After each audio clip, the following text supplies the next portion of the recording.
Hi guys, welcome in my YouTube channel. आज का जो टॉपिक है assets and liabilities. Assets and liabilities जानना क्यों ज़रूरी है, क्योंकि जो नेक्स्ट टॉपिक है हम डिस्कस करेंगे that is NPA, non performing asset. Non performing assets के लिए आपको एसेट्स का पता होना बहुत ज़रूरी है। बैंक के लिए एसेट्स क्या होती हैं और लायबिलिटीज़ क्या होती हैं, उसको डिस्कस करने से पहले हम डिस्कस करेंगे कि जेन्युइन लैंग्वेज में, एक लेमन लैंग्वेज में जो है एसेट्स एंड लायबिलिटीज़ क्या होती हैं। एसेट्स क्या होती हैं? एसेट मतलब जो बिजनेस के लिए प्रॉपर्टी होती है, किसी भी पर्सन के लिए जो प्रॉपर्टी होती है, ऐसी चीज़ जो उसको मनी जनरेट करके देती है, ठीक है। और लायबिलिटी क्या होती है? लायबिलिटी का मतलब जिस पे हमारे खर्चे होते हैं, मतलब जिसके लिए हमें पे करना पड़ता है, ठीक है। और एसेट्स जो हैं, जो हमारी प्रॉपर्टी होती है या जो हमें बिजनेस में या हमें एक पर्सन को जो है मनी जनरेट करके देती है, तो वो कितने तरह की होती हैं? 5 तरह की एसेट्स होती हैं। फिक्स्ड एसेट्स होती हैं। फिक्स्ड एसेट कौन सी होती हैं? जो फिक्स होती हैं। हम बिजनेस के पॉइंट ऑफ व्यू से ही इस वीडियो में डिस्कस करेंगे कि एसेट और लायबिलिटी क्या होती है। और नेक्स्ट वीडियो जो मेरी आएगी नॉन परफॉर्मिंग एसेट, उसमें जो है हम बैंक के पॉइंट ऑफ व्यू से डिस्कस करेंगे कि बैंक के लिए एसेट और लायबिलिटी क्या होती है। फिक्स्ड एसेट, बिजनेस के लिए फिक्स्ड एसेट क्या होती है? जो फिक्स होती है, मतलब जो चेंज नहीं होती। जैसे लैंड एंड बिल्डिंग है, लैंड फिक्स ही रहेगी, जिस लैंड पे उसकी बिल्डिंग बनी हुई है वो भी फिक्स ही रहेगी।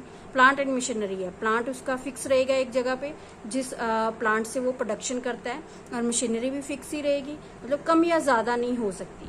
फिक्स्ड एसेट का मतलब होता है जो फिक्स होती हैं और बिजनेस की प्रोडक्शन में जो है काम आती है, बिजनेस की प्रोडक्शन को इंक्रीज करने के लिए जो काम होती है वो जो है फिक्स्ड एसेट होती है।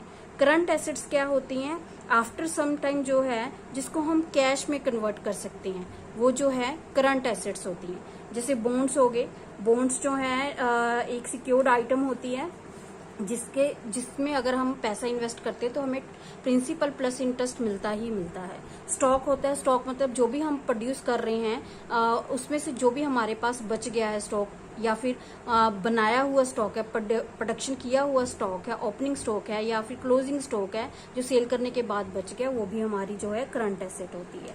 और इसके अलावा बैंक बैलेंस कभी भी हम कैश जो है कन्वर्ट करा सकते हैं, बैलेंस को कैश में कन्वर्ट करा सकते हैं, वो भी जो है हमारी करंट एसेट होती है। इसके बाद है लिक्विड एसेट। लिक्विड एसेट क्या होती है? जिसको हम इंस्टेंटली कैश में कन्वर्ट करा सकते हैं। बैंक बैलेंस इसमें भी आएगा, कैश भी आएगा इसमें, और बॉन्ड्स भी आएंगे इसमें, एग्जाम्पल सेम ही रहेगी। नेक्स्ट है टेंजिबल एसेट्स। टेंजिबल एसेट्स क्या होती हैं? जिसको हम टच कर सकते हैं, जिसको हम देख सकते हैं, जैसे लैंड, बिल्डिंग, मशीन, ये जो है टेंजिबल एसेट्स होती हैं। इनटेंजिबल एसेट्स इसका बिल्कुल अपोजिट हो जाएगा, जिसको हम देख नहीं सकते, छू नहीं सकते, लेकिन हम उसको सेल कर सकते हैं, that is intangible assets. Intangible assets की एग्जाम्पल क्या है? पेटेंट्स होते हैं, ट्रेडमार्क होते हैं, गुडविल होती है, मतलब किसी इंसान की, किसी कोई ब्रांड हो गया, तो अगर हम किसी ब्रांड के पीछे जाते हैं तो वो ब्रांड की गुडविल के कारण, बाटा है, बाटा के शूज हम क्यों? क्योंकि उसकी गुडविल है मार्केट में। कल को अगर बाटा का ऑनर चाहे तो बाटा को सेल कर सकता है और उसकी गुडविल भी साथ में ही सेल होगी। ओके, तो ये थी एसेट्स। अब हम डिस्कस करते हैं लायबिलिटीज।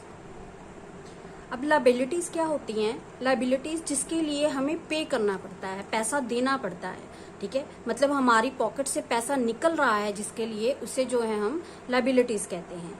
फिक्स लायबिलिटी होती है। फिक्स लायबिलिटी का मतलब जो मतलब फिक्स होती है, जैसे हम लॉन्ग टर्म लोन ले रखा है हमने और उसके लिए पे कर रहे हैं, तो ये जो है हमारी फिक्स लायबिलिटी है। करंट लायबिलिटीज जिसके लिए हमें टाइम टू टाइम जो है पे करना पड़ता है, जैसे वाटर बिल हो गया हमारा, इलेक्ट्रिसिटी बिल हो गया, टाइम टू टाइम हमें बिल आता है और हमें जो है इसके लिए पे करना पड़ता है।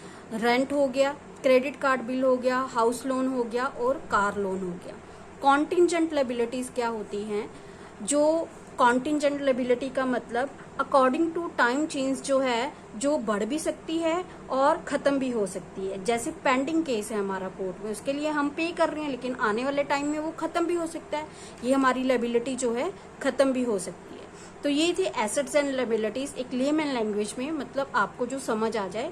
और नेक्स्ट जो हमारा लेक्चर रहेगा वो एनपीए रहेगा, नॉन परफॉर्मिंग एसेट। उसमें हम डिस्कस करेंगे कि बैंक के लिए एसेट और लायबिलिटी क्या होती है, और नॉन परफॉर्मिंग एसेट जो परफॉर्म नहीं करते हैं एसेट्स, उससे जो है बैंक कैसे डील करता है, और कौन कौन से जो है एक्ट हैं जिसके अंडर जो है बैंक रिकवरी करता है उन लोन्स के लिए।